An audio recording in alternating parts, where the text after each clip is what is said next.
Hello mga ka-MV! Ngayon ay matutunghayan natin ang ikatlong kabanata ng Love of Tomorrow. Pero bago nating simulan ang ating storya, ay paki-like at share po sana ng ating video. Paki-click din ng subscribe button at bell icon para lagi kayong updated sa mga parating ko pang uploads. Ikakasal ka na? Tumango si RJ. Pakiramdam ni Ina ay may parang tumusok na matalas na kutsilyo sa kanyang dibdib. Napakasakit, napakadiin. Sumama ang pakiramdam niya sa narinig niya. Parang may bahagi sa puso niya ang biglang namatay. Gusto niyang sumbatan si RJ. Ilang taon siyang umasa. Naghintay sa pagbabalik nito. Pagkatapos, heto ito ngayon at sasabihin sa kanyang magpapakasal na ito. Ngunit ano ang karapatan niyang sumbatan nito? Una sa lahat, hindi sila. Pinigilan niyang pumatak ang kanyang mga luha. Congratulations! Ang ganda siguro ng babae mapapangasawa mo. Sabi niya sa malungkot na tinig. Sige, mauuna na ako umuwi. Para kasing narinig kong tumutunog ang telepono namin. Baka iyong kaopisina ko. Mabilis nang tumalikod dito si Ina. Ni hindi na niyang magawang magpaalam ng maayos sa mga magulang nito.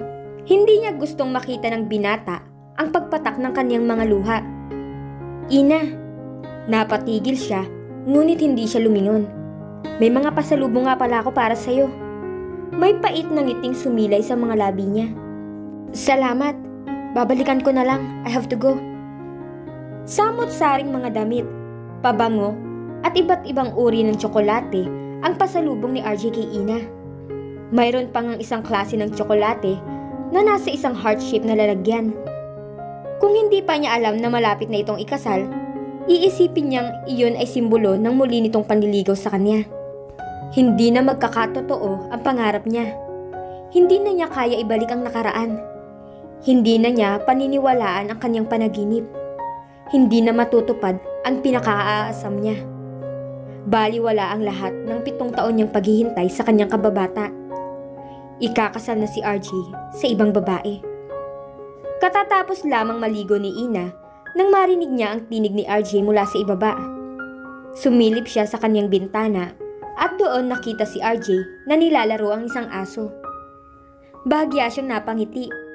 Hanggang ngayon pala ay hindi ito nagbabago sa hilig nito sa mga aso. At napansin niya noong isang araw nang imbitahan sila sa bahay ng mga ito, nakarib-karib pa rin ang paborito nitong ulam. Isa lamang ang nagbago rito. Hindi na siya ang laman ng puso nito. Napabuntong hininga siya ng malalim. Nang muli siyang tumingin sa kinaroroonan nito, ay nakita niyang nakatingala ito sa kanya. Ang gwapo-gwapo nito. Ngunit ngayon pa lamang, ay dapat na siyang matutong mabuhay mula sa anino ng karaan. Dapat na niyang kalimutan si RJ. Pinagmamasdan ni RJ ang larawan nila ni Ina na magkasama. Kuha iyon nung kagagraduate lang nila ng grade 6. Natatandaan niya na ang araw na yon ang kauna-unahang pagkakataon na makaramdam siya ng kakaiba sa dalaga. At nang sabihin niya yon sa kanyang mga magulang, baka raw si Ina na ang babaeng makakatuluyan niya. Simula noon ay tumatak na sa kanyang isipan na ang babaeng madalas niyang asarin ay ang babaeng mapapangasawa niya, ang kaniyang soulmate. Kaya tinigilan na niya ang pang-aasar dito. Sa halip ay sinimulan niya na ang panliligaw.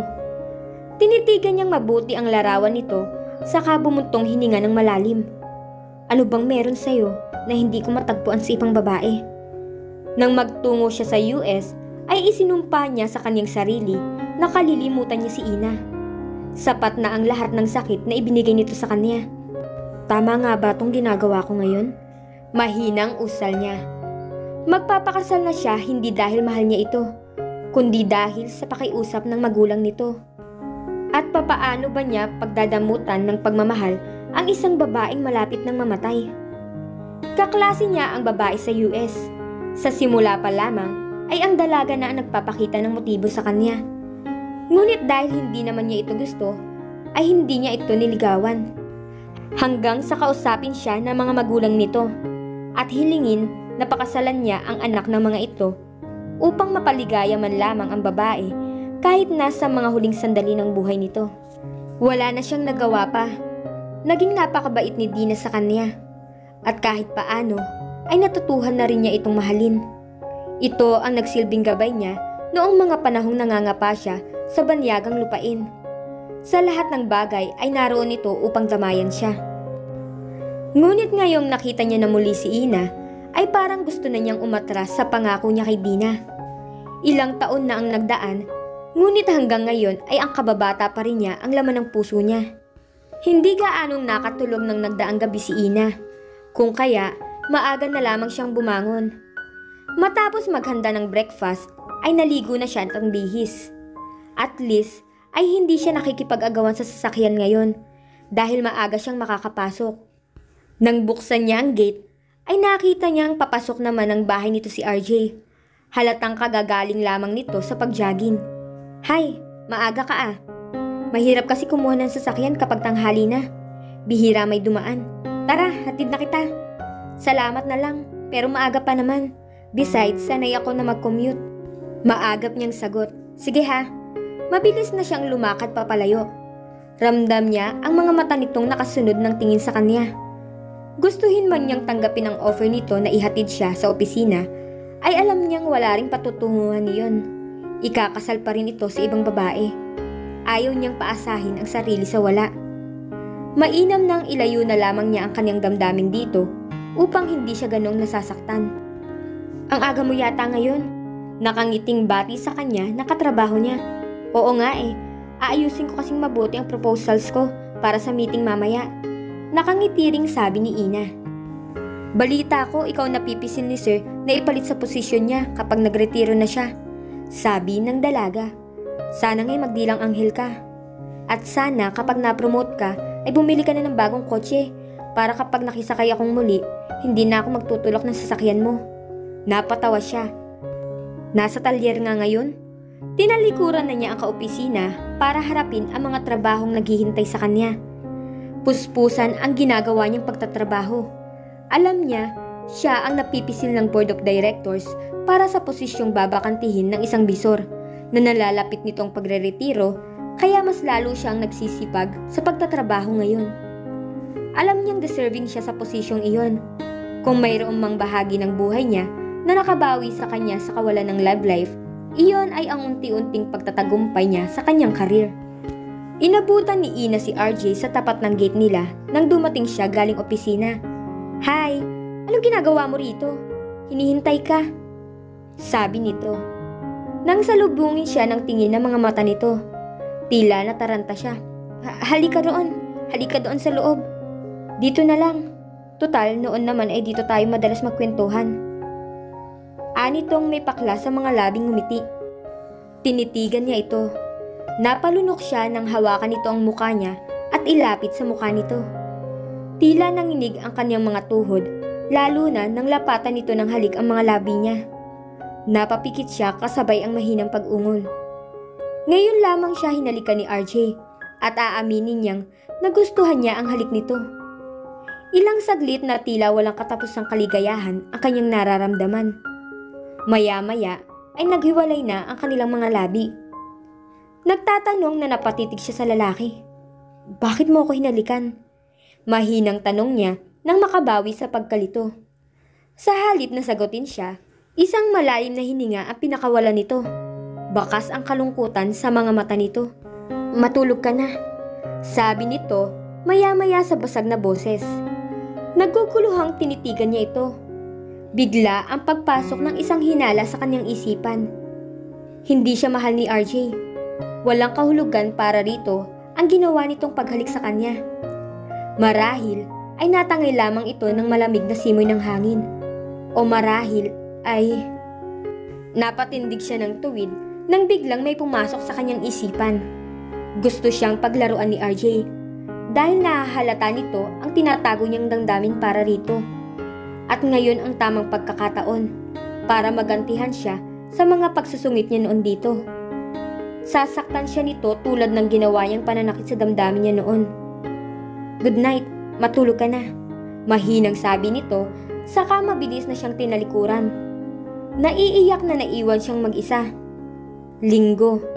Palabas na si Ina ng simbahan nang may isang gwapo at mestisong lalaki ang lumapit sa kanya. Hi, I'm Ray. Bagong lipat lang kami nung isang buwan dyan sa kabilang kalye. I'm Ina, nakangiting sabi niya. Kaya pala ngayon lang kita nakita dito sa chapel. Alam mo, noon pa kitang gustong makilala, kaya lang nahihiya ako. Ngayon lang ako nagkaroon ng lakas na loob na makipagkilala sa'yo. Ipinagdasal kasi kita. Kalalabas mo pa lang ng simbahan nang bobola ka na.